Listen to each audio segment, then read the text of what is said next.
পরিস্থিতি হলে ওনার বিদেশ নিয়ে যাওয়ার কথা আছে উনি এবং ওনার সন্তান আমাদের দেশনায়ক জনাব তারেক রহমান তার মার জন্য অধীর আগ্রহে ওখানে অপেক্ষা করছেন। বিগত দিনে ওনার চিকিৎসাও লন্ডন হয়েছে, সুস্থ হলে ওনাকে লন্ডনেই আবার নিয়ে যাওয়া হবে। লন্ডন চিকিৎসা শেষে আমাদের নেতা জনাব তারেক রহমান তার মাকে নিয়ে আবার দেশে ফিরবেন। এই আশা প্রত্যাশা সকল দেশবাসী সকলে আমরা দোয়া করি উনি অতি সত্বর বিদেশ যাওয়ার মতো পরিস্থিতি সৃষ্টি হয়ে বিদেশে চিকিৎসা করে আবার আমাদের মাঝে ফিরে আসবেন, এটাই আমরা আশা করি। গতকালকে ওনার ব্যক্তিগত চিকিৎসক যেরকম বলেছিলেন যে তিনি গত 3 দিন একেবারে অস্থিতিশীল স্থিতিশীল তার অবস্থা ছিল, তবে কাল থেকে তিনি কথা বলতে পারছেন কিংবা তিনি সবাইকে চিনতেও পারছেন। আপনাদের এটি অনেক আশা জাগা নিয়ে কিনা যে তার সুস্থতার এই খবরটা কতখানি আশা জাগা নিয়ে? এটা দেশ জাতি আমাদের যারা বিএনপির পরিবার আমরা অত্যন্ত আনন্দিত, আল্লাহর কাছে দোয়া করি উনি আরও সুস্থ হয়ে উঠুক। সারা দেশবাসী হিন্দু মুসলমান বৌদ্ধ খ্রিস্টান সকলে মিলে ওনার জন্য দোয়া করতেছেন এবং আমরা এই যে এই কথাটা শোনা এদিকে আসা আমাদের নিষেধ, তারপরে আমাদের মন মানে না। আমার নেত্রীর একটু খবর নেওয়ার জন্য একটু সুস্থ খবরটা শুনে আমরা অনেক উদ্গ্রীব, অনেক আশাবাদী হচ্ছে, আমরা অনেক আশায় বুধ ভেঙে আছি অতি সত্বর উনি সুস্থ হয়ে আবার আমাদের মধ্যে ফিরে আসবেন। এটা আমার জন্য অনেক বড় পাওয়া যে উনি সুস্থ হয়ে উঠতেছে আল্লাহর রহমতে। ইনশাল্লাহ উনি সুস্থ হয়ে আবার আমাদের মাঝে ভালো ফিরে আসবেন।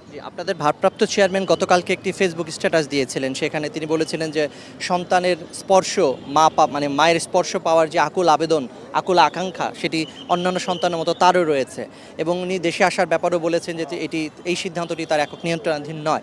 আপনি বললেন যে তিনি যদি লন্ডন তাকে চিকিৎসার জন্য নেওয়া হয় মায়ের সঙ্গে তিনি হয়তো দেশে ফিরে আসবেন। এই বার্তাটি যদি একটু নেতাকর্মীদের উদ্দেশ্যে আবার যদি একটু পরিষ্কার করেন। মায়ের জন্য সন্তান তো অধীর আগ্রহ অপেক্ষা করছেন। এর আগে আমাদের দেশটি যখন অসুস্থ ছিলেন তার সন্তানের কাছে জনাব তারেক রহমানই তার চিকিৎসা করে আবার সুস্থ করে দেশে ফিরিয়েছিলেন। এখন যেহেতু অসুস্থ উনি উদ্গ্রীবের সাথে মায়ের জন্য অপেক্ষা করছেন। মা লন্ডনে গেলে ওনার মাকে চিকিৎসা করে উনি মাকে নিয়ে আমাদের মাঝে ফিরে আসবেন, এটাই আমাদের বার্তা। অনেক ধন্যবাদ।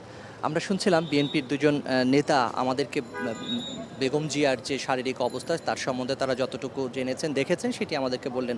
যদিও কালকে দলের তরফ থেকে জানানো হয়েছে যে বিএনপি চেয়ারপারসনের আনুষ্ঠানিক স্বাস্থ্যের যে খোঁজ খবর সেটি দলের স্থায়ী কমিটির সদস্য এবং তার চিকিৎসক দলের যে সদস্য ডাক্তার এজেডএম জাহিদ হোসেন তিনি বলবেন এবং দলের পক্ষ থেকে দলের মুখপাত্র হিসেবে রুহুল কবির রিজভী আহমেদ তিনি বলবেন।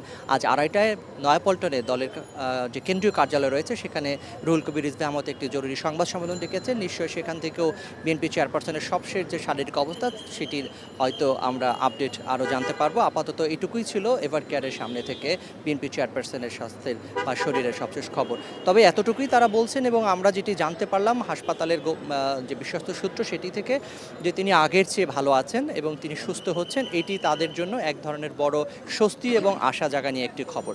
তো এভার কেয়ারের সামনে থেকে এখন পর্যন্ত এত